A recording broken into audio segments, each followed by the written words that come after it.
of Ramadan, night of Ramadan. Welcome, O Ramadan.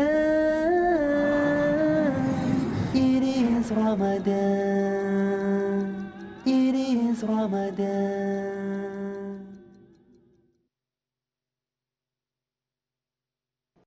প্রিয় মুসলিম এবং অমুসলিম ভাই ও বোনেরা, আসসালামু আলাইকুম ওয়া রাহমাতুল্লাহি ওয়া বারাকাতুহু।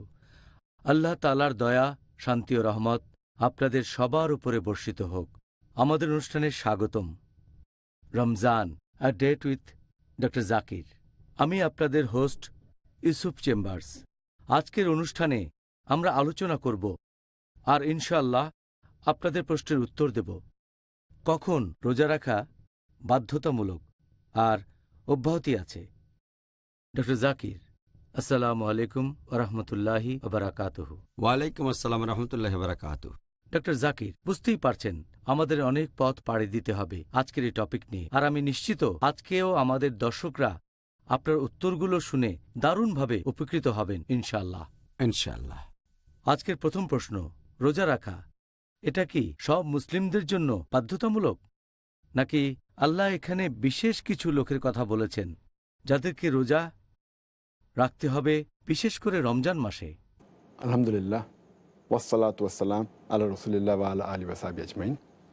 কোনো লোকের জন্য রোজা রাখা বাধ্যতামূলক হতে গেলে অবশ্যই তাকে 5টা শর্ত পূরণ করতে হবে। 1 নম্বর হচ্ছে তাকে হতে হবে একজন মুসলিম।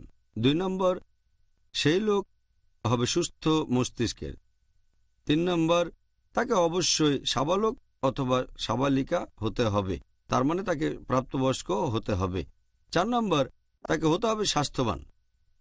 5 নম্বর, সেই লোক তখন কোথাও ভ্রমণ করবে না, সে একটা নির্দিষ্ট জায়গায় থাকবে। এছাড়া মহিলাদের রোজার ক্ষেত্রে অতিরিক্ত আরও 4টা শর্ত পূরণ করতে হবে। যদি সে হয় একজন মহিলা, যদি সে হয় নারী, তার ক্ষেত্রে রোজা বাধ্যতামূলক হতে গেলে অতিরিক্ত আরও 4টা শর্ত পূরণ করতে হবে। 1 নম্বর, সে সময় তার রজস্রাব হবে না। এছাড়াও এ সময় প্রসব পরবর্তীকালীন রক্তস্রাবও হবে না। বাচ্চাকে নিজে দুধ খাওয়াবে না অথবা গর্ভবতী থাকবে না। তাহলে মহিলাদের ক্ষেত্রে এই সময় 9টা শর্তের সবগুলো পূরণ হলে তখন তার জন্য রোজা বাধ্যতামূলক হবে। আর পুরুষদের ক্ষেত্রে প্রথম 5টা শর্ত পূরণ হলে রমজান মাসে রোজা রাখা তাদের জন্য বাধ্যতামূলক হয়ে যাবে। তাহলে আপনি যা বললেন সেটা থেকে আমি যেটা বুঝলাম তা হলো রোজা এটা শুধু মুসলিমদের জন্য বাধ্যতামূলক। কথাটা ঠিক? ঠিক বলেছেন, শুধুমাত্র মুসলিমদের জন্যই রোজা রাখাটা বাধ্যতামূলক। কোনো অমুসলিম বা অবিশ্বাসীদের জন্য রোজা রাখা বাধ্যতামূলক না। এর কারণ হচ্ছে আল্লাহ সুবহানাহু ওয়া তাআলা বলেছেন পবিত্র কোরআনে সূরা নূর অধ্যায় নম্বর 24 আয়াত নম্বর 39 যে একজন অবিশ্বাসীর কাজ, তার মানে যে অমুসলিম, একজন অবিশ্বাসীর কাজ হলো মরুভূমির মধ্যে মরীচিকার মতো। তৃষ্ণার্ত লোক মনে করে সেখানে পানি আছে, কিন্তু যখন পৌঁছায় তখন দেখে যে কোনো পানি নেই, কিন্তু সেখানে পাবে আল্লাহকে।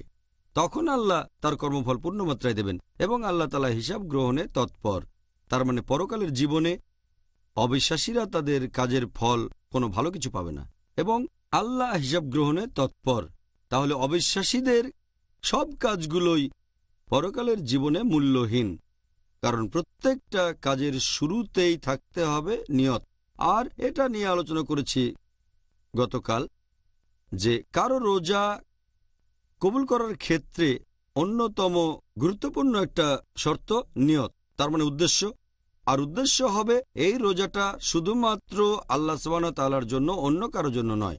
তাহলে একজন অমুসলিম, একজন অবিশ্বাসী যে আল্লাহ সুবহানাহু ওয়া তাআলাকে বিশ্বাস করে না, সে যে আল্লাহ সুবহানাহু ওয়া তাআলার জন্য নিয়ত করে রোজা রাখবে এমন প্রশ্ন আসবে না। এই কারণে অবিশ্বাসীদের জন্য রোজা রাখাটা বাধ্যতামূলক না। যদি সে নিয়ত ছাড়া রোজা রাখে তাহলে সেটা অযথা উপোস করাই হবে, কিন্তু ইবাদত হবে না। ইসলাম ধর্ম অনুযায়ী যে রোজাটা সেটা পালন করা হবে না। সেজন্য নিয়ত বা উদ্দেশ্য খুবই গুরুত্বপূর্ণ। এখন অবিশ্বাসীরা যদি কোনো ইবাদত করে, যদি ঈমান না আনে, যদি বিশ্বাস না করে যে আল্লাহ সুবহানাহু ওয়া তাআলা কেবলমাত্র একজন, যদি কালেমা না বলে লা ইলাহা ইল্লাল্লাহ মুহাম্মাদুর রাসূলুল্লাহ, আল্লাহ ব্যতীত কোনো উপাস্য নেই এবং নবী মুহাম্মদ সাল্লাল্লাহু আলাইহি সাল্লাম হলেন আল্লাহর রাসূল, তাহলে ইবাদতের সব কাজই পরকালের জন্য মূল্যহীন হবে। তবে যখনই একজন অবিশ্বাসী যে লোক মুসলিম নয় সে ইসলাম গ্রহণ করলে তার জন্য এটা বাধ্যতামূলক হবে। যদি ইসলাম গ্রহণ করে রমজান মাসের মাঝামাঝি তাহলে তখন থেকেই শুরু করে রোজা রাখা তার জন্য বাধ্যতামূলক। তবে তার অতীত সেটা আল্লাহ হিসাব করবেন না। আল্লাহ সুবহানাহু ওয়া তাআলা বলেছেন পবিত্র কোরআনে সূরা আনফাল, একজন ছেলে বা মেয়ে প্রাপ্তবয়স্ক হচ্ছে 18 বছর বয়সে, আবার কোথাও সেটা হয়তো 14, সবচেয়ে কম হলো 14 বছর। ইসলাম এই প্রাপ্তবয়স্ক হওয়ার বয়স সম্পর্কে কি বলে? পৃথিবীর বিভিন্ন দেশের আইনের কথা যদি বলতে হয়, ভারতে প্রাপ্তবয়স্ক হওয়ার বয়স হচ্ছে 18 বছর, ইন্দোনেশিয়ায় 19 বছর, যুক্তরাজ্যে সেটা আবার 16 বছর। প্রত্যেক দেশে প্রাপ্তবয়স্ক হওয়ার যে বয়সটা সেটা সে দেশে সরকার লোকজন যেরকম মনে করে সেটা অনুযায়ী আইনটা এক এক দেশে এক এক রকম হয়ে থাকে। কিন্তু ইসলামে রোজা রাখা ফরজ হয়, নামাজ পড়া ফরজ হয়, ইবাদত করা ফরজ হয়ে যায় যখন সে সাবালক বা সাবালিকা হয়ে যায়। এখানে মূলত শর্ত হচ্ছে 3টা। যদি এই 3টার যে কোনো একটা শর্ত পূরণ হয় তাহলে ধরা হবে যে সেই ছেলে বা মেয়ে প্রাপ্তবয়স্ক। 1 নম্বর হচ্ছে তার শরীরের বিভিন্ন অংশে লোম গজানো শুরু করা। 2 নম্বর, ছেলে বা মেয়ের বয়স যখন 15 বছর, অথবা ছেলেদের ক্ষেত্রে বীর্যস্খলন হচ্ছে স্বপ্নদোষ বা এরকম কোনোভাবে, অথবা যদি মেয়ে হয় তখন যদি তার রজস্রাব শুরু হয়ে যায়। যখন থেকে একটা মেয়ের রজস্রাব শুরু হবে তখন থেকেই তাকে প্রাপ্তবয়স্ক বলে ধরা হবে। হতে পারে তার বয়স 10-এরও কম, কিন্তু যেদিন থেকে তার রজস্রাব শুরু হবে সেদিন থেকেই তাকে ধরে নেওয়া হবে যে সে তখন প্রাপ্তবয়স্ক বা সাবালিকা হয়ে গেছে। এই ব্যাপারটা বেশ ইন্টারেস্টিং, কারণ আপনি তখন বললেন যে একটা মেয়ে 10 বছর বয়সে প্রাপ্তবয়স্ক হতে পারে, আর পশ্চিমা দেশেও এরকম বলা হয়। আর এখনকার দিনে এটা বেশ কমন। এই কয়েক মাস আগে পেপারে একটা আর্টিকেল এসেছিল যে দিল্লিতে এটা অস্বাভাবিক না, 10 বছরের একটা মেয়ের রজস্রাব শুরু হয়ে গেছে। যদি 9 বছরের কমে শুরু হয়ে যায় তখন সেটা একটা দুশ্চিন্তার ব্যাপার। পশ্চিমা দেশগুলোতে একই। আগে ব্যাপারটা এমন ছিল না। যখন আমি মেডিকেল কলেজে পড়তাম তখন পশ্চিমা দেশে বয়সটা ছিল 12 বা 13, ভারতে ছিল 13-14। কিন্তু যেহেতু এখন ডায়েট বদলে গেছে, তারপর পরিবেশ বদলে গেছে ইত্যাদি, এগুলো প্রাপ্তবয়স্ক হওয়ার বয়সের উপর প্রভাব ফেলে। কিন্তু এখন ব্যাপারটা বেশ কমন যে মেয়েরা 10 বছর বয়সে, কখনো 10-এরও আগে, 9 বছরেই অনেক মেয়ের রজস্রাব শুরু হয়ে যায়। আচ্ছা, এই কারণেই তারা ছেলেদের চেয়ে তাড়াতাড়ি ম্যাচিউর হয়ে যায়। এটা আরেকটা ঠিক প্রশ্ন। বলেছেন। এখন ডক্টর জাকির, এবার তাদের কথা যাদের রোজা রাখা থেকে অব্যাহতি দেওয়া হয়েছে। কোন কোন ক্যাটাগরির লোককে এই পবিত্র রমজান মাসে রোজা রাখা থেকে অব্যাহতি দেওয়া হয়েছে সে সম্পর্কে আমাদের জন্য কিছু বলবেন? এখানে আমি বলবো যে আমার মতে মানুষকে রোজা রাখা থেকে অব্যাহতি দেওয়া হয়েছে। 1 নম্বর, যদি সেই লোক অবিশ্বাসী হয়, অমুসলিম হয়। 2 নম্বর, যদি সে অপ্রাপ্তবয়স্ক হয়। 3 নম্বর, যদি সে উন্মাদ হয়ে থাকে। 4 নম্বর, যদি মহিলা হয় আর তখন রজস্রাব হয় সে রোজা রাখবে না। 5 নম্বর, যদি কোনো মহিলার প্রসব পরবর্তী রক্তস্রাব হয়ে থাকে। 6 নম্বর, মহিলা গর্ভবতী হলে অব্যাহতি দেওয়া হয়েছে। 7 নম্বর, মহিলা বাচ্চাকে নিজের দুধ খাওয়ালে। 8 নম্বর, যদি কেউ রোগাক্রান্ত হয়, অসুস্থ থাকে, অব্যাহতি দেওয়া হয়েছে। 9 নম্বর, যদি সেই লোক বিকলাঙ্গ হয়। 10 নম্বর, যদি সেই লোক খুব বয়স্ক হয়ে থাকে, যদি খুব বৃদ্ধ হয়ে যায়। 11 নম্বর, যদি সে ভ্রমণ করে। 12 নম্বর, যদি সেই লোক জিহাদ করে বা লড়াইতে অংশগ্রহণ করে আল্লাহ তাআলার খাতিরে। আর 13 নম্বর, জোর করা হলে। যদি কারো উপর জোর করা হয় আর সে রোজা না রাখে তাকে অব্যাহতি দেওয়া হয়েছে। এই হলো সংক্ষেপে 13 ক্যাটাগরির মানুষ যাদেরকে রোজা থেকে অব্যাহতি দেওয়া হয়েছে। সুন্দর। এবার প্রত্যেক ক্যাটাগরি নিয়ে একটু আলোচনা করব যাদের অব্যাহতি আছে। ডক্টর জাকির, রোজা থেকে যাদের অব্যাহতি দেওয়া হয়েছে তাদের সবাইকে এই রোজা কি পরে কোনো সময় রাখতে হবে? আমি যে 13টা ক্যাটাগরির কথা বলেছি, প্রথম 3টা ক্যাটাগরি তাদেরকে পরবর্তীতে রোজা রাখতে হবে না। তার মানে অমুসলিম, তারপর যে অপ্রাপ্তবয়স্ক, আর যে লোক মস্তিষ্ক বিকৃত। বাকি যে 10টা ক্যাটাগরি, দুটো ক্যাটাগরি যে লোক অনেক দিন ধরে বিকলাঙ্গ এবং যে লোকের বয়স অনেক বেশি হয়ে গেছে, এই ক্যাটাগরির লোককেও পরে রোজা রাখতে হবে না, তবে তাদেরকে ফিদিয়া বা ক্ষতিপূরণ দিতে হবে। প্রত্যেক রোজার জন্য একজন গরিব লোককে খাওয়াতে হবে। এখন বাকি 8টা ক্যাটাগরির কথা যদি বলতে হয়, তারা তখন যে অবস্থায় ছিল সেটা যদি বদলে যায়, তাহলে তাদের মিস করা রোজাগুলো পরে রাখতে হবে। যেমন ধরেন এই 8 ক্যাটাগরির মধ্যে আছে রজস্রাব হওয়া মহিলা। যখনই রজস্রাব বন্ধ হয়ে যাবে তখনই তাকে এই রোজাগুলো রাখতে হবে, যত তাড়াতাড়ি সম্ভব, পরবর্তী রমজানের আগে। কোনো মহিলা যার প্রসব পরবর্তীকালীন রক্তস্রাব হচ্ছে, যখনই এটা বন্ধ হবে তাকে রোজা রাখতে হবে। কোনো মহিলা গর্ভবতী, যখনই অবস্থাটা চলে যাবে, প্রসব পরবর্তী রক্তস্রাব বন্ধ হবে, রোজা রাখতে হবে। একজন মহিলা 4 নম্বর ক্যাটাগরি, বাচ্চাকে দুধ খাওয়ায়, যখন এই সময়টা শেষ হবে তখন তাকে রোজা রাখতে হবে। একজন লোক অসুস্থ, যখনই সুস্থ হবে তাকে রোজা রাখতে হবে। একইভাবে একজন ভ্রমণ করছে, যখনই তার ভ্রমণ শেষ হবে সে রোজা রাখবে। আবার একজন যে অংশ নিয়েছে জিহাদে, আল্লাহ তাআলার খাতিরে কোনো লড়াইতে, যখনই লড়াই শেষ হবে তাকে রোজা রাখতে হবে। একইভাবে যার উপর জোর করা হচ্ছে আর সে রোজা রাখছে না, যখনই জোর জবরদস্তি উঠে যাবে তাকে রোজা রাখতে হবে। তবে তাদেরকে এই রোজাটা রাখতে হবে পরবর্তী রমজানের আগেই। ইনশাল্লাহ আবার দেখা হবে ছোট্ট বিরতির পর। It is Ramadan. رمضان قد أهل بالصيام وأطل. আসসালামু আলাইকুম, আমি মোহাম্মদ বদরুদ্দোজা নদভী আমার পক্ষ থেকে এবং পিস টিভি বাংলার পক্ষ থেকে আপনাদেরকে জানাই রমজানুল মুবারকের আন্তরিক মুবারকবাদ।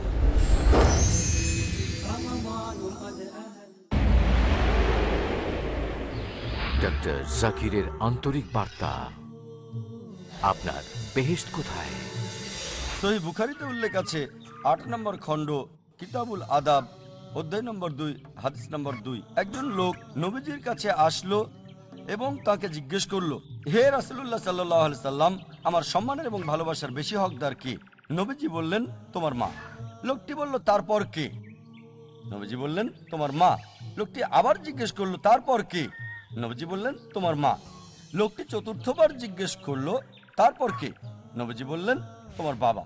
তার মানে 4 ভাগের 3 ভাগ অর্থাৎ 75% যায় মায়ের দিকে এবং 4 ভাগের 1 ভাগ অর্থাৎ 25% যায় বাবার দিকে। সংক্ষেপে মা পাচ্ছেন গোল্ড মেডেল, সিলভার মেডেল এবং ব্রোঞ্জ মেডেলটাও মা পাচ্ছেন। বাবাকে সান্ত্বনা পুরস্কারটা নিয়ে সন্তুষ্ট থাকতে হচ্ছে। এটা সুনানে নাসাইতে উল্লেখ করা আছে কিতাবুল জিহাদ অধ্যায় নম্বর 6 হাদিস নম্বর 3106। নবীজি সাল্লাল্লাহু আলাইহি সাল্লাম বলেছেন, জান্নাত তোমার মায়ের পায়ের নিচে। পিস টিভি বাংলা, মানবতার সমাধান। It is Ramadan.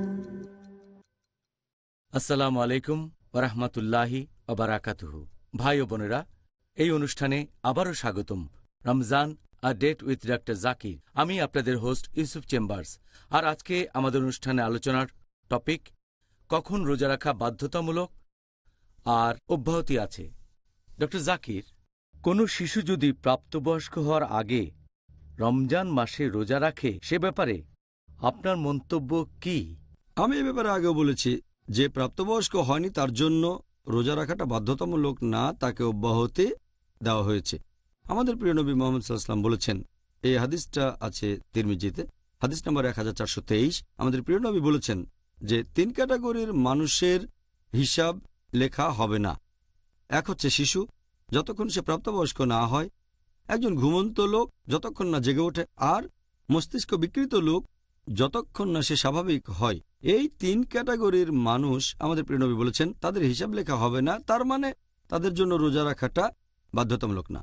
নামাজের ব্যাপারে কোনো বাধ্যবাধকতা নেই, তবে শিশুদের রোজা রাখতে উৎসাহিত করাটা ভালো, যত তাড়াতাড়ি সম্ভব। এটা বাধ্যতামূলক না।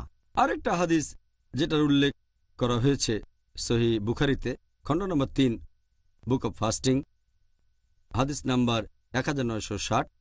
আমাদের প্রিয় নবী মুহাম্মদ সাল্লাল্লাহু আলাইহি সাল্লাম তিনি আনসারদের উদ্দেশ্যে বলেছিলেন, নবীর পাঠানো দূত তাদের কাছে গিয়ে বলেছিল, যারা রোজা রাখছো তারা এটা চালিয়ে যাবে, আর যারা রাখছো না তারা রোজা রাখবে দিনের একেবারে শেষ পর্যন্ত। আর তারপরে লোকজন সাহাবেগণ বললেন, রোজা রেখেছি, আমাদের বাচ্চাদেরও রোজা রাখতে বলেছি, তাদেরকে মসজিদে নিয়ে গেছি, তারা কান্নাকাটি করলে উল দিয়ে বানানো খেলনা দিয়েছি, যাতে এটা নিয়ে ব্যস্ত থাকে যতক্ষণ না ইফতার হয়। তার মানে এভাবেই সাহাবীগণ তাদের বাচ্চাদের ছোটবেলাতেই রোজা রাখতে উৎসাহিত করেছিলেন, যদিও বাধ্যতামূলক ছিল না, এটা ভালো অভ্যাস। আমরা এখনকার দিনে দেখি যে অনেক বাবা মাই বাচ্চাদের রোজা রাখতে নিষেধ করে, যদিও সেই বাচ্চা হয়তো উৎসাহ নিয়ে বলছে আমি রোজা রাখতে চাই। বাবা মা তখন বলে, এই বয়সে আবশ্যিক না, রোজা রেখো না। তারা এটা বুঝতে পারে না এই অল্প বয়সে রোজা রাখলে বাচ্চাদের কোনো ক্ষতি হবে না। সত্যি বলতে এভাবে তাদের রোজা রাখার একটা ট্রেনিং হবে যখন প্রাপ্তবয়স্ক হবে। আল্লাহ পবিত্রকরণে বলেছেন সূরা তাহরিম অধ্যায় নম্বর 66 আয়াত নম্বর 6, ইয়া আইয়ুহাল্লাযীনা আমানু, হে মুমিনগণ, নিজেদেরকে এবং পরিবারকে রক্ষা করো দোজখের আগুনের যন্ত্রণা থেকে, যার রসদ হবে মানুষ ও পাথর। আল্লাহ আমাদের বলেছেন শুধু নিজেদেরই রক্ষা করো না, বাচ্চাদেরও রক্ষা করো দোজখের আগুন থেকে, যার রসদ হবে মানুষ ও পাথর। তাহলে বাচ্চাদের অল্প বয়সে রোজা রাখতে উৎসাহিত করাটা ভালো কাজ। আর আমাদের স্কুলেও আমরা এই কাজ করে থাকি। ইসলামিক ইন্টারন্যাশনাল স্কুল স্টুডেন্টদের রোজা রাখতে উৎসাহিত করে অনেক কম বয়সে, এমনকি যখন জুনিয়র কেজিতে পড়ে অথবা সিনিয়র কেজিতে 4 থেকে 6 বছরে তাদের উৎসাহিত করি। আর এই বয়সটাতে তারা 4-5 বা 6 বছর, আমরা বলি তোমাদের মধ্যে যে সবচেয়ে বেশি রোজা রাখতে পারবে সে একটা গিফট পাবে, একটা পুরস্কার পাবে। এতে তারা উৎসাহিত হয়। আর যখন ক্লাস 1-এ ওঠে, তার মানে আনুমানিক 6 বছর বয়সে, আলহামদুলিল্লাহ বেশিরভাগ বাচ্চাই সারা মাস রোজা রাখে। যখন তারা পৌঁছায় ক্লাস 3-তে, তার মানে 7-8 বছর বয়স, প্রায় সবাই পুরো মাস ধরে রোজা রাখে, যদিও বাধ্যতামূলক না। তাই আলহামদুলিল্লাহ যখন অন্য বাচ্চাদের রোজা থাকতে দেখে, চিন্তা করেন বেশিরভাগ বাবা মাই বলেন তোমাকে রোজা রাখতে হবে না, কিন্তু বাচ্চারা জোর করে আমরা রোজা রাখতে চাই, কারণ প্রতিযোগিতা হচ্ছে। তারা তাদের বন্ধুদের দেখছে সবাই রোজা রাখছে, তাই রোজা না থাকলে তাদের লজ্জা লাগে, যদিও তাদের ফরজ না। কিন্তু যে পরিবেশ তৈরি হয়েছে, তাদের বলি না যে রোজা রাখা ফরজ, তবে এই প্রতিযোগিতার পরিবেশটাই এমন যে অন্যকে ভালোবাসবো, ধর্মের প্রতি ভালোবাসা, আল্লাহ এবং রাসূলকে ভালোবাসা। এভাবে দেখলে আলহামদুলিল্লাহ, এটা আগেও বলেছি যে একটা হাদিস মুহাম্মদ সাল্লাল্লাহু আলাইহি ওয়াসাল্লাম বলেছেন, এটা আছে তিরমিজিতে, যে যখন বাচ্চার বয়স 7 বছর হবে তোমরা তাকে নামাজ পড়া শেখাবে, আর 10 বছর হলে তাদের উপর জোর করতে পারো। অনেক বিশেষজ্ঞ বলেন রোজার ক্ষেত্রেও এটা করা যায়। আরও আগে আমরা শুরু করেছি, তবে আমরা তাদের উপর জোর করি না, করি মমতা ভালোবাসা দিয়ে, বিভিন্ন পুরস্কার দিয়ে। আর আলহামদুলিল্লাহ এতে বাচ্চাদের উপর ভালো প্রভাব পড়ে। খুব সুন্দর বলেছেন। পরের প্রশ্ন, এটা খুব গুরুত্বপূর্ণ। একটা ক্যাটাগরি বললেন যারা মস্তিষ্ক বিকৃত, তারা অব্যাহতি পাবে, এর কারণটা কি? মস্তিষ্ক বিকৃতদের অব্যাহতি দেওয়া হয়েছে কারণ এই হাদিসটা আমি আগেও বলেছি, আমাদের প্রিয় নবী মুহাম্মদ সাল্লাল্লাহু আলাইহি ওয়াসাল্লাম বলেছেন, এই হাদিসটা আছে তিরমিজিতে, হাদিস নম্বর 1423, যে 3 ক্যাটাগরির মানুষদের হিসেব লেখা হবে না। একজন শিশু যতক্ষণ না প্রাপ্তবয়স্ক হচ্ছে, ঘুমন্ত লোক যতক্ষণ না জেগে ওঠে, আর মস্তিষ্ক বিকৃত লোক যতক্ষণ না সুস্থ স্বাভাবিক হচ্ছে, এদেরকে অব্যাহতি দেওয়া হয়েছে, তাদের রোজা রাখতে হবে না। এটার কারণ হচ্ছে যে রোজা কবুল হওয়ার অন্যতম একটা শর্ত হচ্ছে নিয়ত করতে হবে। আর নিয়ত শুধুমাত্র সেই মানুষই করতে পারবে যে সুস্থ মস্তিষ্কের, সুস্থ মনের অধিকারী। সুস্থ মস্তিষ্কের হলেই সে রোজার নিয়ত করতে পারবে, বিকৃত মস্তিষ্ক হলে করতে পারবে না। এ কারণে মস্তিষ্ক বিকৃত কেউ রোজা রাখুক বা না রাখুক তাতে কিছুই যায় আসে না, তাকে অব্যাহতি দেওয়া হয়েছে। আর সে সুস্থ হয়ে গেলে তাকে এটা পূরণও করতে হবে না যে রোজা মিস করেছে, কারণ সে এটার জন্য দায়ী নয়, তাকে দায়ী করা হবে না। এটাই হলো ইসলামের সৌন্দর্য। এখানে শুধুমাত্র তাদেরই দায়ী করা হবে যাদের দায়ী করা উচিত। শুধুমাত্র তাদের দায়ী করা হবে যারা নিয়ত করতে পারেন সজ্ঞানে। ঠিক বলেছেন। আচ্ছা, সুন্দর বলেছেন। পরের প্রশ্ন, একজন মহিলার দৃষ্টিকোণ থেকে যার রক্তস্রাব হয়েছে অথবা প্রসব পরবর্তী রক্তস্রাব, তাদের জন্যে রোজা রাখা নিষিদ্ধ নাকি ঐচ্ছিক, কোনটা? এরকম মহিলার কথা যদি বলেন যার রজস্রাব শুরু হয়ে গেছে বা প্রসব পরবর্তী রক্তস্রাব, আমাদের প্রিয় নবী বলেছেন, হাদিসটা সহিহ বুখারীতে আছে, এছাড়াও সহিহ মুসলিমে, সেই মহিলার জন্য রোজা রাখা নিষিদ্ধ যার রজস্রাব অথবা প্রসব পরবর্তী রক্তস্রাব চলছে। এ সময় এটা ঐচ্ছিক না, এটা নিষিদ্ধ। আর এর পেছনে কারণটা হচ্ছে যখন কোনো মহিলার শরীর থেকে রক্ত বের হয়ে যায়, সে অনেক রক্ত হারায়। আর এ অবস্থায় যদি রোজা রাখে সে তার স্বাস্থ্যের জন্য ভালো হবে না। আল্লাহ সুবহানাহু ওয়া তাআলা এখানে দয়া করেছেন, এই মহিলাকে অব্যাহতি দিয়েছেন আর আবশ্যিক করেছেন যে তারা রোজা রাখবে না, তা না হলে তাদের স্বাস্থ্যের ক্ষতি হতো। আর আল্লাহ সুবহানাহু ওয়া তাআলা মানুষের উপর অতিরিক্ত বোঝা চাপাতে চান না, সে কারণেই এই মহিলাদের রোজা থেকে অব্যাহতি দেওয়া হয়েছে। আর এমনকি দিনের মাঝ সময়েও যদি কারো রজস্রাব শুরু হয়ে যায়, রোজা ভেঙে ফেলতে হবে। যদি সেটা সূর্যাস্তের কয়েক মিনিট আগেও হয়ে যায়, রোজা ভেঙে ফেলতে হবে, তবে এই রোজাটা পরে রাখতে হবে। আবার ধরেন কারো রজস্রাব শুরু হয়েছে আর সেটা শেষ হলো ফজরের ওয়াক্তের ঠিক আগে আগে, তখন যদি মহিলা গোসল নাও করে রোজা রাখতে পারে। কিন্তু যদি শেষ হয় ফজরের ওয়াক্তের কয়েক মিনিট পরে, রোজা রাখতে পারবে না, রোজা ভেঙে ফেলতে হবে আর এই রোজাটা পরে রাখতে হবে। ঠিক আছে, এবারের প্রশ্নটা হচ্ছে সেরকম কোনো মহিলা সম্পর্কে যে গর্ভবতী অথবা যে তার বাচ্চাকে নিজের দুধ খাওয়াচ্ছে, এদের অব্যাহতি দেওয়া হয়েছে কেন? পবিত্র কোরআনের আয়াত বলছে, সূরা বাকারা অধ্যায় নম্বর 2 আয়াত 185, যে যদি কেউ অসুস্থ থাকে বা ভ্রমণ করে সে তাহলে এই সময়ের রোজাগুলো পরে রাখতে পারে। তো বেশিরভাগ ফুকাহা, বেশিরভাগ বিশেষজ্ঞ তারা বলেন যে মহিলা গর্ভবতী বা দুধ খাওয়ান তারা সেই ক্যাটাগরিতে পড়বে যারা অসুস্থ, সেজন্য তারা চাইলে রোজাটা নাও রাখতে পারে। তবে এ ব্যাপারে একটা ক্লিয়ার কাট সহিহ হাদিস আছে যেখানে নবী এই মহিলাদেরকে রোজা রাখা থেকে অব্যাহতি দিয়েছেন। হাদিসটা আছে সুনান ইবনে মাজাহ, হাদিস নাম্বার 1667, যে আমাদের প্রিয় নবী বলেছেন একজন ভ্রমণকারীকে রোজা রাখা এবং নামাজের কিছু অংশ থেকে অব্যাহতি দেওয়া হয়েছে। আর রোজা থেকে অব্যাহতি দেওয়া হয়েছে সেই মহিলাদেরকে যারা গর্ভবতী এবং যারা দুধ খাওয়ায়।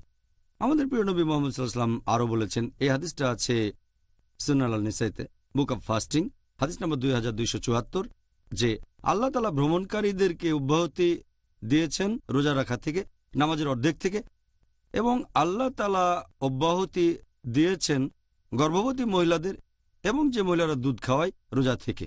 এই দুই হাদিসের উপর ভিত্তি করে এটা পরিষ্কার যে গর্ভবতী মহিলারা আর যে মহিলারা দুধ খাওয়ায় তাদের অব্যাহতি দেওয়া হয়েছে। এখানে লজিক্যাল কারণ হিসেবে বলা যেতে পারে যে যখন কোনো মহিলা গর্ভবতী থাকে অথবা বাচ্চাকে দুধ খাওয়ায়, সে যে খাবার খায় সেটা শুধু নিজের জন্যই খায় না, খাবারটা তার জন্য, এছাড়াও যে শিশুটা গর্ভে আছে অথবা যাকে দুধ খাওয়াচ্ছে তার জন্য। এখন সেই মহিলা রোজা রাখা তার নিজের জন্য বা বাচ্চার জন্য কঠিন হয়ে যায় বলে সে রোজা থেকে অব্যাহতি পেয়েছে।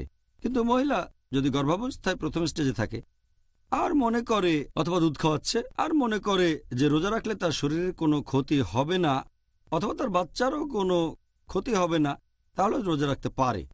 যদি তার সন্দেহ থাকে যে রোজা রাখলে তার কষ্ট হবে, যদি এতে তার কোনো ক্ষতি না হয় তার স্বাস্থ্যের অথবা বাচ্চার, তাহলে রোজা রাখতে পারে, নাও পারে। তবে যদি এতে তার শরীরের ক্ষতি হয় অথবা বাচ্চার ক্ষতি, তাহলে রোজা রাখা তার জন্য হারাম। কারণ আল্লাহ তাআলা কোনো মানুষের উপর তার সাধ্যের অতিরিক্ত বোঝা চাপিয়ে দিতে চান না। আর এভাবে দেখলে এ কারণে আল্লাহ তাদের অব্যাহতি দিয়েছেন। পরে যখন তারা সুস্থ হবে, দুধ খাওয়ানো বন্ধ করবে অথবা গর্ভাবস্থা শেষ হয়ে যাবে, প্রসব পরবর্তী রক্তস্রাবের পরে তাদেরকে মিস করা রোজাগুলো রাখতে হবে পরবর্তী রমজানের আগে। ইনশাআল্লাহ আবার দেখা হবে ছোট্ট বিরতির পর। It is Ramadan.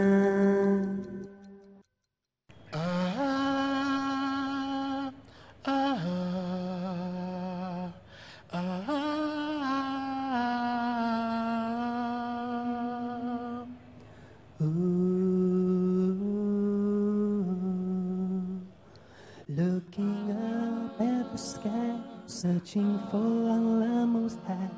He rejected the way of worshipping gods of clay. Prophet Ibrahim knew that Allah was near, and the heart of the Muslim is sincere. Under the hot burning sun, he declared God is one. Though with stones on his chest, his iman would not rest. The Mu'adhin knew that right would conquer wrong. And the heart of a Muslim must be strong. It's the heart of a Muslim through the guidance of Islam that makes you fair and kind and helpful to your fellow man. So living as a Muslim means that you must play a part. Allah looks not at how you look, but what is in your heart. In our poor meager state, little food on our plate, Mother said she was glad, always sharing what we had.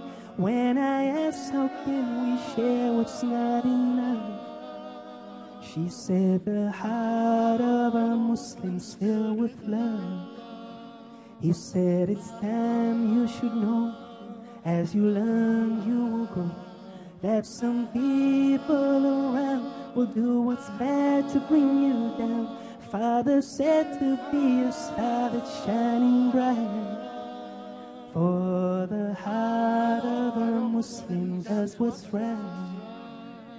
It's the heart of a Muslim through the guidance of Islam that makes you fair and kind and helpful to your fellow man.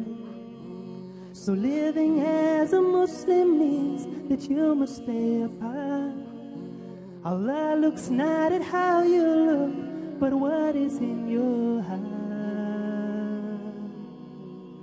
So whatever you do, make sure your words are true. Honesty is the best, because life is a test. Even if it hurts so much you want to cry, for the heart of a Muslim does not lie.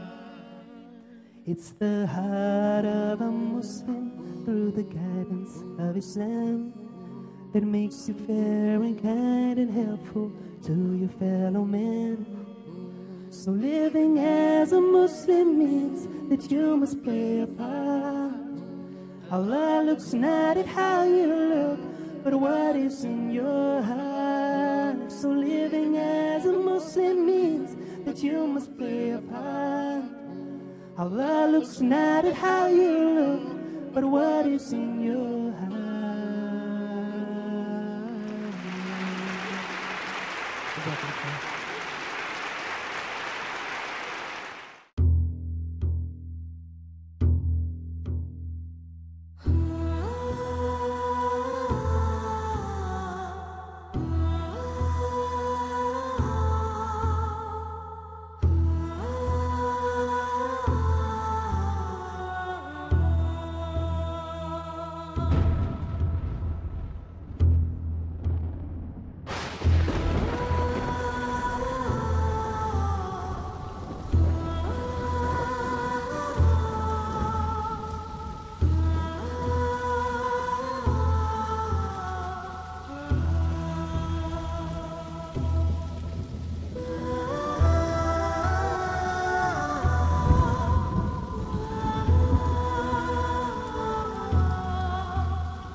It is Ramadan.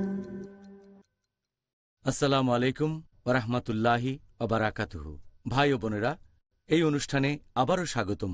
Ramzan a date with doctor Zakir. আমি আপনাদের host Yusuf chambers. আর আজকে আমাদের অনুষ্ঠানে আলোচনার topic কখন রোজা রাখা বাধ্যতামূলক আর অব্যাহতি আছে। ডক্টর জাকির, আচ্ছা, কোনো লোক যদি কিছুটা অসুবিধায় পড়ে, কোনো ধরনের অসুস্থতার কারণে মাথা বা পেটে ব্যথা, তাদেরও কি রোজা থেকে অব্যাহতি দেওয়া হয়েছে? যে মানুষটা অসুস্থ তাকে অব্যাহতি দেওয়া হয়েছে। আল্লাহ পবিত্রকরণে বলেছেন সূরা বাকারা অধ্যায় নম্বর 2 আয়াত 185 যে যদি কেউ অসুস্থ থাকে অথবা ভ্রমণ করে তাহলে তাকে সেই সময়কার রোজাগুলো পরবর্তীতে রাখতে হবে। তবে তার মানে এই না যে কেউ যদি ভুগতে থাকে মাথা ব্যথায় অথবা পেট ব্যথায় অথবা কফে, সে রোজা রাখবে না। যদি কোনো ব্যক্তি অসুস্থ অবস্থায় রোজা রাখতে পারে, রোজা রাখা তার জন্য বাধ্যতামূলক।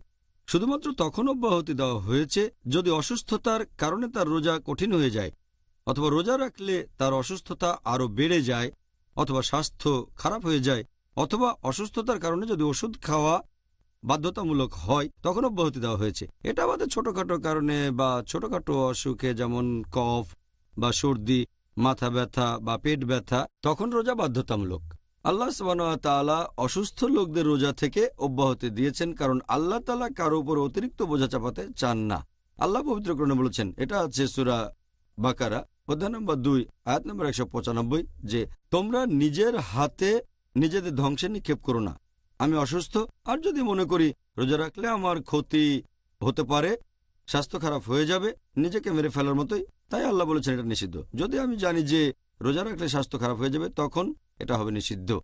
একইভাবে আল্লাহ বলেছেন পবিত্র কোরআনে সূরা নিসা অধ্যায় নম্বর 4 আয়াত নম্বর 29, যে নিজেদেরকে হত্যা করো না, নিশ্চয় আল্লাহ সুবহানাহু ওয়া তাআলা পরম দয়ালু। তাহলে নিজের স্বাস্থ্যের ক্ষতি করা, নিজের কোনো ক্ষতি করা, এটা ইসলাম অনুযায়ী নিষিদ্ধ। এই অব্যাহতিটা দেওয়া হয়েছে সেই সব মানুষকে যাদের রোজা রাখা কষ্টকর অথবা যাদের স্বাস্থ্য খারাপ হয়ে যাবে, তবে ছোটখাটো অসুখে অব্যাহতি নেই। আচ্ছা, তাহলে অব্যাহতি পাবে তারা যারা গুরুতরভাবে অসুস্থ। এবারে আমাদের পরের প্রশ্ন, এটা হচ্ছে একজন বিকলাঙ্গ মানুষ নিয়ে। এই নিয়মটা কেন যে একজন বিকলাঙ্গ মানুষকে মিস করা রোজাগুলোর জন্য ক্ষতিপূরণ দিতে হবে? আল্লাহ পবিত্র কোরআনে বলেছেন সূরা বাকারা অধ্যায় নম্বর 2 আয়াত নম্বর 184, যে যদি রোজা রাখা কারো জন্য কঠিন হয়ে যায়, সে রোজা রাখতে পারে অথবা ক্ষতিপূরণ দেবে। তার মানে কোনো গরিব বা অভাবগ্রস্তকে খাইয়ে দিতে হবে। এর কারণ হলো, যদি কেউ বিকলাঙ্গ হয় অথবা স্থায়ীভাবে অসুস্থ হয়, এমন কোনো সম্ভাবনা নেই যে সুস্থ হয়ে সে তারপর আবার রোজা রাখতে পারবে। তাহলে সে পরে পূরণ করবে বা পরবর্তীতে মিস করা রোজাগুলো রাখবে, এই প্রশ্নটাই তখন আর আসবে না তার বেলায়।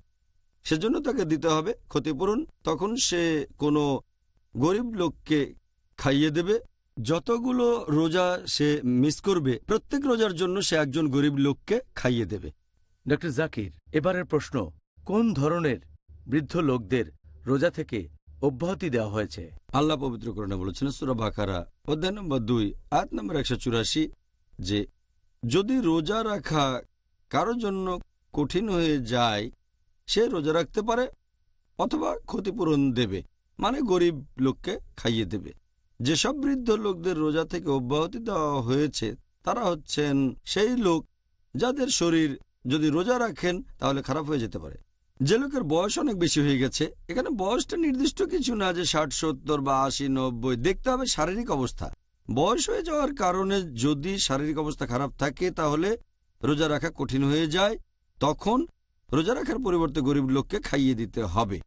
আর একটা হাদিস আমাদের প্রিয় নবী মুহাম্মদ সাল্লাল্লাহু আলাইহি ওয়াসাল্লামের সহিহ বুখারী খণ্ড নম্বর 6 হাদিস নাম্বার 4505, আমাদের প্রিয় নবী বলেছেন যে বয়স্ক পুরুষ এবং মহিলাদের রোজা রাখতে হবে না, তবে তারা প্রত্যেক রোজার জন্য একজন করে অভাবগ্রস্ত লোককে খাইয়ে দেবেন। এছাড়াও এরকম আরও হাদিস আছে, যেমন ধরেন সুনান আল দারাকুতনি হাদিস নাম্বার 208, বলা হয়েছে যদি কোনো লোক যাকে ক্ষতিপূরণ দিতে হবে সে কোনো গরিব লোককে খাইয়ে দেবে 1 মুদ গম। 1 মুদ মানে হচ্ছে 2 হাতের মুঠোয় যে পরিমাণ গম ধরে, এই পরিমাণে খাওয়ানো উচিত।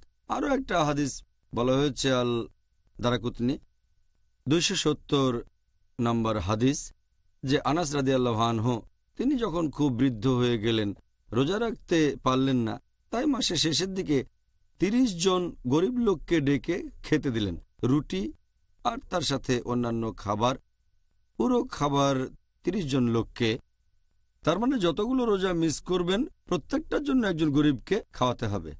এবার আপনার প্রশ্নটাতে আসি, যদি সেই বয়স্ক মানুষ হয়, মানসিকভাবে সুস্থ কিন্তু স্বাস্থ্যবান না, সেরকম ক্ষেত্রে গরিব লোককে খাইয়ে দেবে বা ক্ষতিপূরণ দেবে। আবার কোনো বয়স্ক লোক যদি মানসিক বিকারগ্রস্ত হয়ে থাকে, মানসিকভাবে সুস্থ না থাকে, তাহলে তাকে রোজা রাখতে হবে না, অব্যাহতি দেওয়া হয়েছে। গরিব মানুষকে খাইয়ে তার ক্ষতিপূরণও দিতে হবে না, কারণ সে তখন শিশুর মতো, আমাদের নবী বলেছেন, কথাটা আমি আগেও বলেছি, যে 3 ক্যাটাগরির মানুষের হিসেব লেখা হবে না। যে এখনো শিশু, প্রাপ্তবয়স্ক হয়নি, এই অসুস্থ বৃদ্ধ শিশুদের মতোই, অথবা তারা মানসিক বিকারগ্রস্ত লোকের মতো, বার্ধক্যজনিত কারণে মানসিক জড়তায় ভুগছে, বয়স হয়ে গেলে মানসিক সুস্থতা আগের মতো থাকে না, তাদের রোজা রাখতে হবে না, অথবা রোজা মিস করার জন্য খাওয়াতেও হবে না, কাউকে কোনো ক্ষতিপূরণ দিতে হবে না। আচ্ছা, তাহলে এ ব্যাপারে উত্তরটা জানলাম। এখন যদি কেউ ভ্রমণ করে, তখন তার জন্যে রোজা রাখাটা কি নিষিদ্ধ নাকি ঐচ্ছিক? আল্লাহ পবিত্র কোরআনে বলেছেন, সূরা বাকারা অধ্যায় নম্বর 2 আয়াত নম্বর 185, যে যদি তুমি অসুস্থ হও বা কোথাও ভ্রমণ করো, চাইলে সে সময় তোমরা তোমাদের রোজাগুলো রাখতে পারো। এখানে কিছুটা অব্যাহতি দেওয়া হয়েছে, তার মানে চাইলে তখন রোজা রাখতে পারেন, অথবা তখন না চাইলে রাখবেন না, কিন্তু পরবর্তীতে রোজাগুলো রাখতে হবেই। আল্লাহ সুবহানাহু ওয়া তাআলা এখানে একজন ভ্রমণকারীকে, হোক পুরুষ বা মহিলা, তাকে অসুস্থ ক্যাটাগরিতে ফেলা হয়েছে, কারণ আমাদের প্রিয় নবী মুহাম্মদ সাল্লাল্লাহু আলাইহি ওয়াসাল্লাম বলেছেন, এটা আছে সহিহ বুখারীতে খণ্ড নম্বর 3 হাদিস নম্বর 1804, আমাদের প্রিয় নবী বলেছেন যে ভ্রমণ করা হচ্ছে একটা শাস্তি। কেউ যখন ভ্রমণে যায় সেটা শাস্তির মতো, তার মানে কাজটা কঠিন, তাকে অনেক কষ্ট করতে হবে। আর এটার উল্লেখ আছে সহিহ বুখারীতে খণ্ড নম্বর 3 বুক অব ফাস্টিং হাদিস নাম্বার 1943। একজন সাহাবা ছিলেন হামজা রাদিয়াল্লাহু আনহু, তিনি ভ্রমণের সময় রোজা রাখতেন। নবীকে জিজ্ঞেস করলেন যে ভ্রমণের সময় রোজা রাখবো নাকি রাখবো না। তখন নবী বললেন, যদি তুমি চাও তাহলে রাখতে পারো, আর যদি না চাও তাহলে রাখবে না। তার মানে ব্যাপারটা ঐচ্ছিক, কেউ রোজা রাখতে চাইলে রাখতে পারে, যদি না রাখতে চায় তাহলে রাখবে না। যেমন ধরেন একজন লোক ভ্রমণ করায় অভ্যস্ত, ভ্রমণে তার তেমন কষ্ট হয় না, যদি সে রোজা রাখতে চায় কোনো সমস্যা নেই, তার জন্য ভালো। আবার কারো হয়তো ভ্রমণে কষ্ট হয় আর সে রোজা রাখতে চায় না, তাহলে রাখবে না। এটা আমরা হযরত আনাস রাদিয়াল্লাহু আনহুর সেই হাদিস থেকে জানতে পারি। তিনি বলেছেন, এটা আছে সহিহ বুখারীতে খণ্ড নম্বর 3 হাদিস নাম্বার 1947, যে হযরত আনাস রাদিয়াল্লাহু আনহু তিনি বলেছেন, যখন আমরা নবীর সাথে ভ্রমণ করতাম, সাহাবীগণের কেউ কেউ রোজা রাখতেন, অনেকে রোজা রাখতেন না। তবে যারা রোজা রাখতেন তারা তাদের সমালোচনা করতেন না যারা রোজা রাখেননি, আর যারা রোজা রাখেননি তারা রোজদারদের কোনো সমালোচনা করতেন না। তাহলে এখানে ব্যাপারটা ঐচ্ছিক, কষ্ট সহ্য করে রাখতে চাইলে রাখতে পারে, আর তখন না রাখতে চাইলে সেটা পরে করতে হবে। তাহলে আমরা বুঝতে পারছি যে এটা হলো ঐচ্ছিক। ঠিক বলেছেন। এখন কেউ যদি ভ্রমণ করা অবস্থায় রোজা রাখে, তাহলে কি সে আল্লাহর কাছ থেকে বেশি পুরস্কার পাবে? আল্লাহ তাআলা এর আগের আয়াতে বলেছেন, সূরা বাকারা অধ্যায় নম্বর 2 আয়াত নম্বর 184, যে কেউ অসুস্থ অথবা ভ্রমণ করলে সেই রোজাগুলো পরে রাখতে পারে, অথবা যার জন্য রোজা রাখাটা কষ্টকর সে রোজা রাখতে পারে, অথবা ক্ষতিপূরণ দিতে পারে, গরিব লোককে খাইয়ে দেবে। তবে তাদের জানিয়ে দাও রোজা রাখাটাই উত্তম। এতে প্রমাণ হয় রোজা রাখাটাই বেশি উত্তম। তবে তারা চাইলে অব্যাহতি আছে, এতে গুনাহ হবে না, রোজাগুলো পরে রাখতে পারবে, কিন্তু রোজা রাখাটা ভালো। এরকম অনেক সহিহ হাদিস আছে। আমাদের নবী মুহাম্মদ সাল্লাল্লাহু আলাইহি ওয়াসাল্লামের একটা সহিহ হাদিস, এটার উল্লেখ আছে সহিহ মুসলিমে খণ্ড নম্বর 2 বুক অব ফাস্টিং হাদিস নাম্বার 2492, যে একবার সাহাবীগণ নবীর সাথে ভ্রমণ করছিলেন। যেহেতু খুব গরম পড়েছিল, কেউ রোজা রাখেনি, শুধু রোজা ছিলেন আমাদের নবী আর একজন সাহাবা আব্দুল্লাহ বিন আবি রাওয়া। এরকম আরও বেশ কয়েকটা হাদিস আছে সহিহ মুসলিমে খণ্ড নম্বর 2 বুক অব ফাস্টিং হাদিস নম্বর 2472 এবং 2473, যে সাহাবীগণ নবীর সাথে ভ্রমণ করছেন। কিছু সাহাবী রোজা রেখেছেন, আবার অনেকে রাখেননি। নবী যখন জানতে পারলেন সাহাবীগণের পক্ষে রোজা রাখাটা কঠিন হয়ে যাচ্ছে, তিনি রোজা তখন ভেঙে ফেললেন। আরও একটা হাদিস সহিহ মুসলিম খণ্ড নম্বর 2 বুক অব ফাস্টিং হাদিস নাম্বার 2472, একবার আমাদের নবী, সেটা ছিল মক্কা বিজয়ের বছর, সাহাবীগণের সাথে এক জায়গায় গেলেন। তিনি বুঝতে পারলেন যেসব সাহাবী রোজা রেখেছিলেন তাদের জন্য রোজা রাখাটা কষ্টকর হয়ে যাচ্ছে। তখন আমাদের নবী আসরের নামাজের সময় এক পাত্র পানি নিয়ে পান করলেন এবং রোজা ভেঙে ফেললেন। এতে করে আমাদের জন্য সহজ হয়ে গেল। এই হাদিস থেকে আমরা জানতে পারলাম যে নবী রোজা রাখতে চেয়েছিলেন, যদি তখন কঠিন না হতো। তিনি রোজা ভেঙেছেন কেন?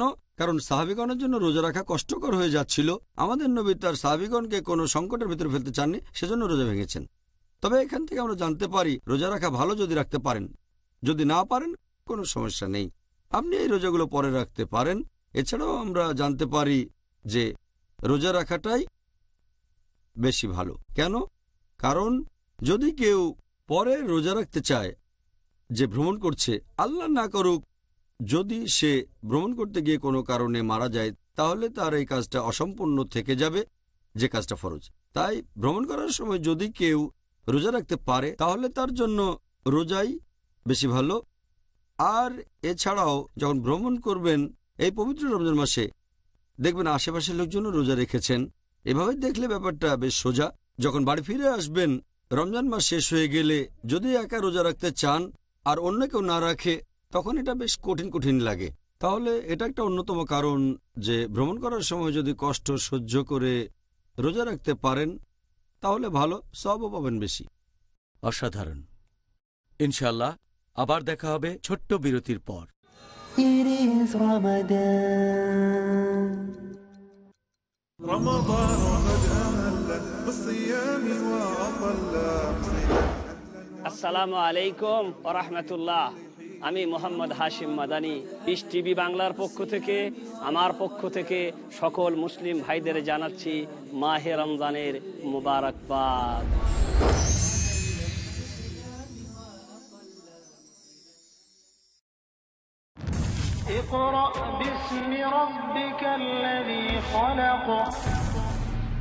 আপনি পড়ুন আপনার প্রতিপালকের নামে, যিনি সৃষ্টি করেছেন। ইকরা মানে পড়ো, সারা দুনিয়ার মানুষকে কোরআন মাজিদ আল্লাহ তাআলা পড়তে বললেন। বিশ্ব সৃষ্টিতে সবচেয়ে মিরাকল আল কোরআনকে নাজিল করা। এটি প্রজ্ঞাপন্য কেতাব। কোরআন আরবি ভাষায় নাজিল হয়েছে যাতে সমাজের লোকদেরকে বুঝাতে সক্ষম হয়।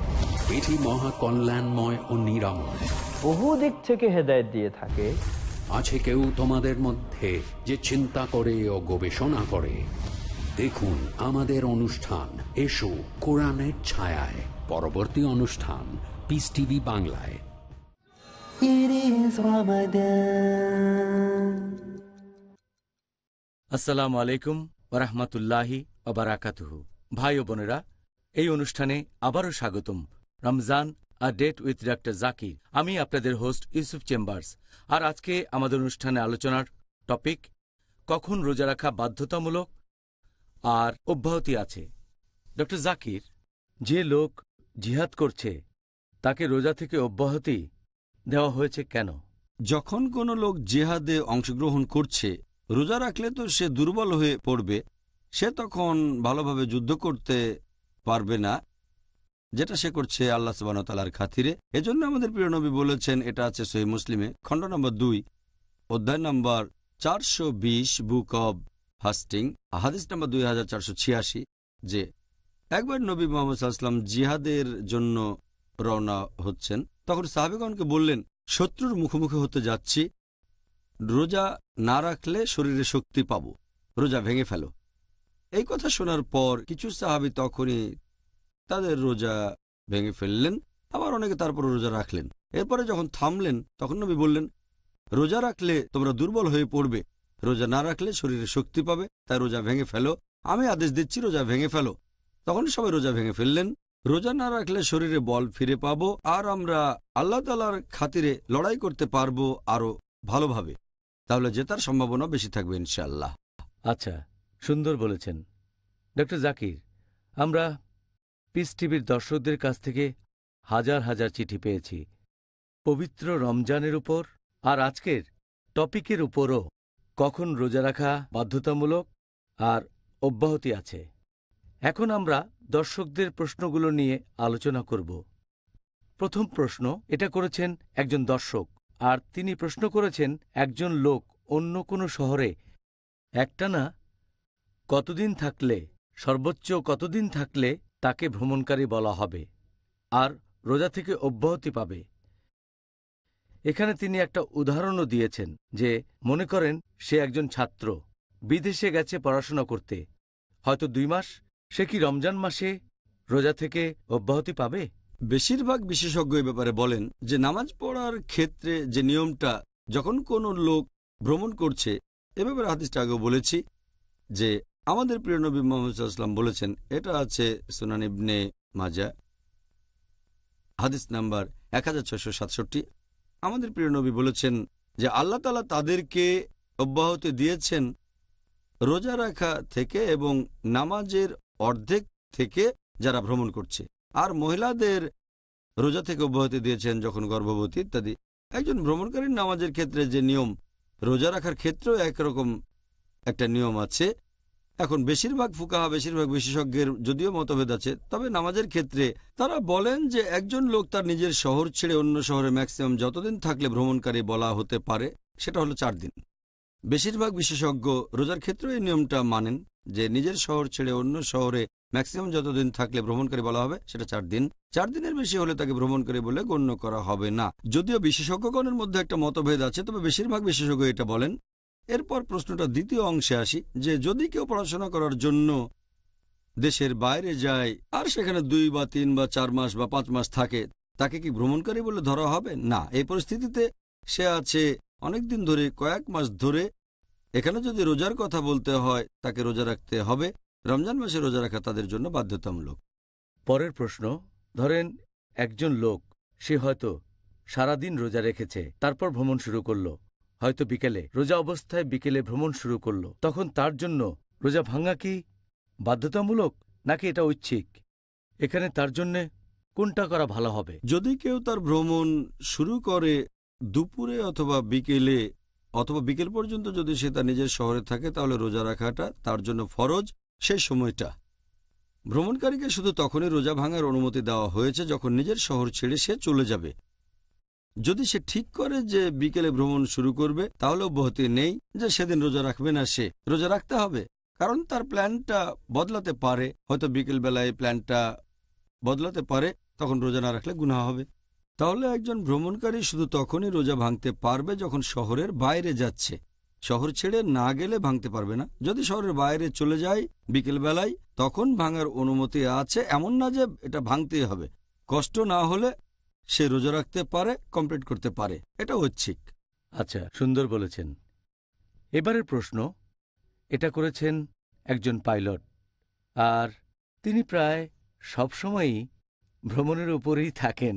প্রত্যেক দিন প্লেনে করে ভ্রমণ করছেন, অনেক লম্বা পথ। তার প্রশ্নটা হলো যে তিনি কি সবগুলো রোজা থেকে অব্যাহতি পাবেন? যদি কারো পেশাটা এরকম হয় যে সে পাইলট অথবা সে একজন নাবিক, তাকে ভ্রমণ করতে হয়, নিজের শহর ছেড়ে অন্য জায়গায় যেতে হয়, তাকে ভ্রমণকারী বলে ধরা হবে। সে রোজায় অব্যাহতি পাবে, তবে তাকে এই রোজাগুলো রাখতে হবে পরবর্তী রমজান মাসের আগেই। যদি সে অনেক বেশি ভ্রমণ করে, তাহলে রোজা রাখতে হবে ছুটির দিনে, যে ছুটির দিনগুলো পাবে। আর যখন নিজের শহরে থাকবে, তাহলে তখন রোজা রাখতে না চাইলে অব্যাহতি আছে, তাকে ভ্রমণকারী বলে ধরা হবে। তবে সে রোজাগুলো রাখবে যত তাড়াতাড়ি সম্ভব পরবর্তী রমজান মাসের আগে। যদি না সে অনেক লম্বা কোনো ফ্লাইটে থাকে, হয়তো ইন্ডিয়া থেকে নিউ ইয়র্ক, সময় লাগে 12 ঘন্টারও বেশি, কিন্তু যদি সে ছোট ফ্লাইটে থাকে, আমার মনে হয় না সেখানে সমস্যা আছে। আচ্ছা, এবারে পরের প্রশ্ন, ধরেন একজন লোক, সে সৌদি আরবে কাজ করে, অথবা হয়তো সে সৌদি আরবে বসবাস করে, আর গত রমজান মাসে সে রোজা রাখা শুরু করেছে সৌদি আরবে। গত বছর সৌদি আরবে রোজা শুরু হয়েছে 2 দিন আগে, ভারতের চাইতে। লোকটার নিজের দেশ ভারত, সে নিজের দেশে আসলো, আর যখন এসে পৌঁছালো, সে অলরেডি সৌদি আরবে 2 দিন রোজা রেখেছে। তার প্রশ্নটা হলো, সে কি 30 দিন রোজা পালন করবে, নাকি সে যে এলাকায় আছে তাদের সাথে অতিরিক্ত রোজাগুলো রাখবে? এখন সে কি ভারতের সময়টা ধরবে নাকি সৌদি আরবের সময়টা ধরবে তার রোজাগুলো পূরণ করার জন্য? আমাদের নবী মুহাম্মদ সাল্লাল্লাহু আলাইহি ওয়াসাল্লামের হাদিস অনুযায়ী, এই সহিহ হাদিসটার উল্লেখ আছে তিরমিজিতে, বুক অব ফাস্টিং, হাদিস নাম্বার 697। আশেপাশের লোকজনের সাথে তোমরা তোমাদের রোজা রাখা শুরু করো। যদি কোনো দেশে থাকেন বা কোনো জায়গায়, সেখানে লোকজনের সাথে আপনি রোজা রাখা শুরু করবেন। আর আশেপাশের লোকজন যখন রোজা ভাঙবে, তখন তুমিও ভেঙে ফেলবে। যদি সৌদি আরবে থাকেন, তাহলে রোজা রাখবেন সৌদি আরবের লোকজনের সাথে।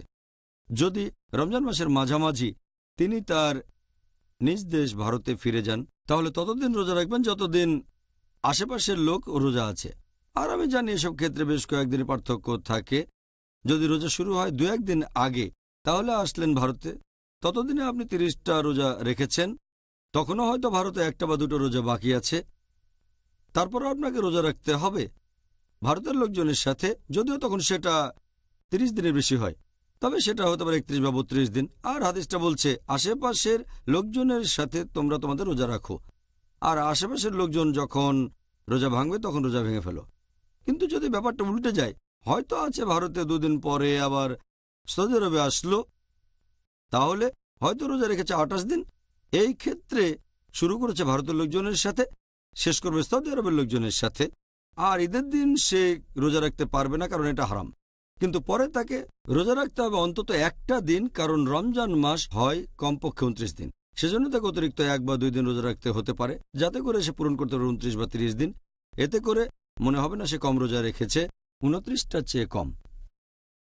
এবারের প্রশ্ন এটা করেছেন একজন ইঞ্জিনিয়ারিংয়ের ফাইনাল ইয়ারের ছাত্র। তার ফাইনাল ইয়ারের যে পরীক্ষাগুলো, সেগুলো হবে সব রমজান মাসে। আমার মনে হয় উনি গত বছরের রমজানের কথা বলছেন।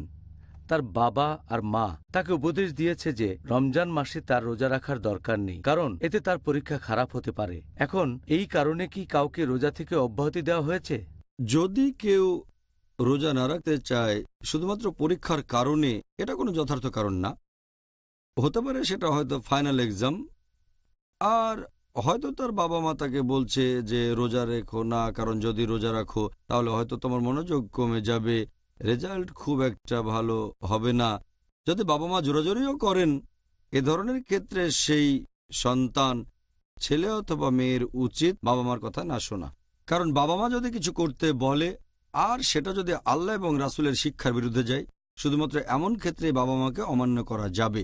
আল্লাহ পবিত্র কোরআনে বলেছেন সূরা আনকাবুত অধ্যায় 29 আয়াত 8, এছাড়াও আছে সূরা লুকমান অধ্যায় নম্বর 31 আয়াত 15, যে যদি তোমার বাবা মা জোর করে বা সংগ্রাম করে, জিহাদ করে যে তুমি আল্লাহ তাআলার পাশাপাশি অন্য কারো ইবাদত করবে, তাদের কথা মেনো না, তারপরও তাদের সাথে সৎভাবে বিশুদ্ধ চিত্তে বসবাস করো। কোরআন আমাদের অনুমতি দিয়েছে, কারণ এটা কোনো আইনসম্মত কারণ না যে যেহেতু তাকে পরীক্ষা দিতে হবে তাই রোজা রাখা লাগবে না, যাতে ভালো নম্বর পেতে পারে। আখেরাতে ভালো নম্বর পাওয়া, ফরজ কাজ পালন করা বেশি গুরুত্বপূর্ণ। সেজন্য এটা কোনো যথার্থ কারণ নয়। পরীক্ষা থাকলেও রোজা রাখতে হবে, আর ইনশাল্লাহ আল্লাহ তাকে সাহায্য করবেন, সে হয়তো পরীক্ষায় ভালো নম্বর পাবে। অন্য কারো সাহায্যের চেয়ে আল্লাহর সাহায্য বেশি গুরুত্বপূর্ণ। আল্লাহ পবিত্র কোরআনে বলেছেন সূরা আল ইমরান অধ্যায় নম্বর 3 আয়াত নম্বর 160, আল্লাহ সাহায্য করলে কেউ তোমাদের সাথে জিততে পারবে না, আল্লাহ সাহায্য না করলে এমন কে আছে যে তোমাদের সাহায্য করবে। তাই মুমিনগণ আল্লাহ তাআলার উপরই নির্ভর করুক। আর আমার উপদেশ হচ্ছে, সামনে পরীক্ষা থাকলেও রোজা রাখবেন, ইনশাল্লাহ মনোযোগ আরো বাড়বে, পরীক্ষায় ভালো নম্বর পাবেন ইনশাল্লাহ। আল্লাহর উপর আরো বেশি ভরসা করবেন, এটাই হলো উত্তর। সুন্দর। পরের প্রশ্ন এটাও ভ্রমণ সম্পর্কে। ভ্রমণকারীর রোজা মিনিমাম কতখানি দূরত্ব অতিক্রম করলে ভ্রমণকারী রোজা থেকে অব্যাহতি পাবেন? এর উত্তরও হবে নামাজের সেই উত্তরের মতো। কত দূরে গেলে তাকে ভ্রমণকারী বলা যেতে পারে, যাতে করে কাসার করতে পারে, অর্থাৎ নামাজ ছোট করবে। রোজার ক্ষেত্রেও একই নিয়ম, যদিও এই ব্যাপারে মতভেদ আছে, তবে বেশিরভাগ বিশেষজ্ঞ বলেন এটা হচ্ছে 16 ফারসাক। 1 ফারসাক মানে 3 মাইল। তার মানে যদি কেউ 48 মাইলের বেশি ভ্রমণ করে অথবা ভ্রমণ করে 80 কিলোমিটারের বেশি, তাকে ভ্রমণকারী বলে ধরা হবে।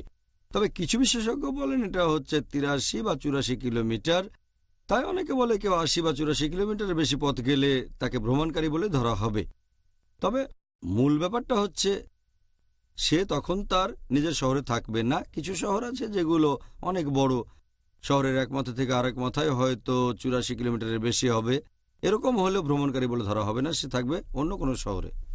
তাহলে ডক্টর জাকির, আমরা আজকের অনুষ্ঠানের শেষ পর্যায়ে চলে এসেছি, আর আলহামদুলিল্লাহ আমরা আজকে বেশ কিছু দর্শকের প্রশ্নের উত্তর দিতে পেরেছি। আপনি আজকে খুব সুন্দরভাবে আর সঠিকভাবে এই উত্তরগুলো আমাদের সামনে তুলে ধরেছেন, আলহামদুলিল্লাহ।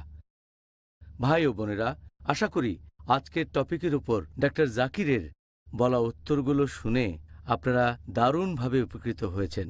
আর আগামীকাল আপনাদের সাথে আবারও দেখা হবে একই সময়ে।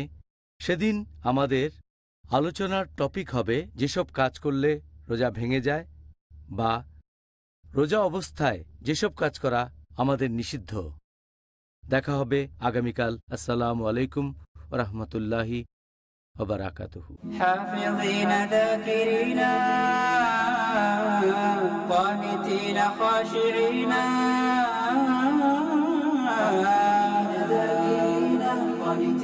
خاشعين مسلمين مؤمنين للإله عابدين. شهرنا صوم وعتق وقنوت فيه صدق، يومنا صبر ورفق بدموع البائسين. رمضان قد أهل بالصيام وأطل مسعدا أهلا وخلا ليته في كل حين.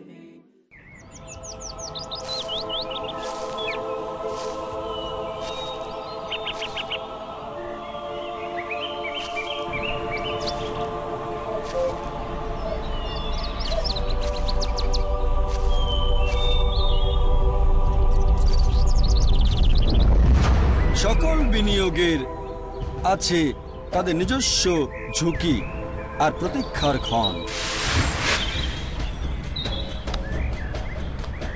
লাভ কিংবা ক্ষতি নিশ্চিত নয়, তবে এমন কি কোনো বিনিয়োগের কথা আপনার জানা আছে যা আশ্বাস দেবে নিশ্চিত লাভের, এই জীবনে না বরং পরকালে? হ্যাঁ, এমন একটা বিনিয়োগ যা আল্লাহ সুবহানাহু ওয়া তাআলার পথে। আমাদের সাথে অংশ নিন আল্লাহ সুবহানাহু ওয়া তাআলার সত্যবাণী ছড়াতে মানব জাতির কাছে। পিস টিভির সাথে থাকুন। আপনার জাকাত ও দানের অর্থ পাঠাতে পারেন IRFI Al Ryan Bank 47 Calthorpe Road, Birmingham, UK. Post code B151TH। Pound account number 01132301। IBAN GB 49 ARAY 30008301 132301। Sort code 300083।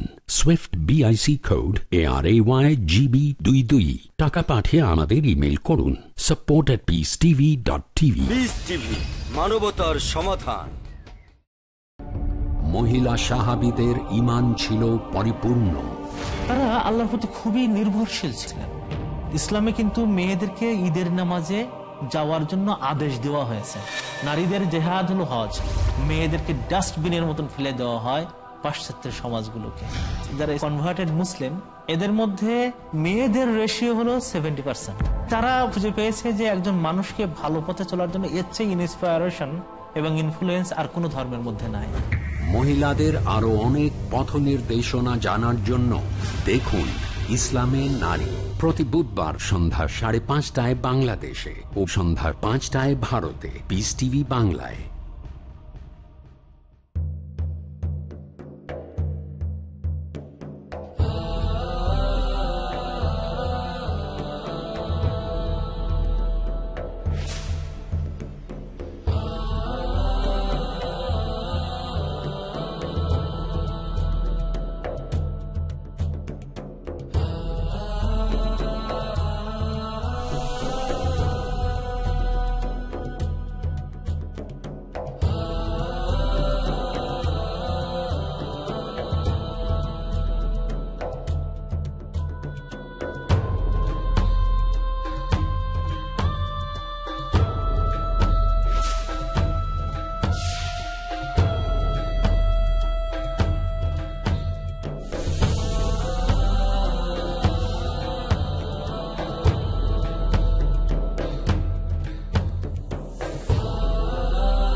Piece TV Bangla, মানবতার সমাধান।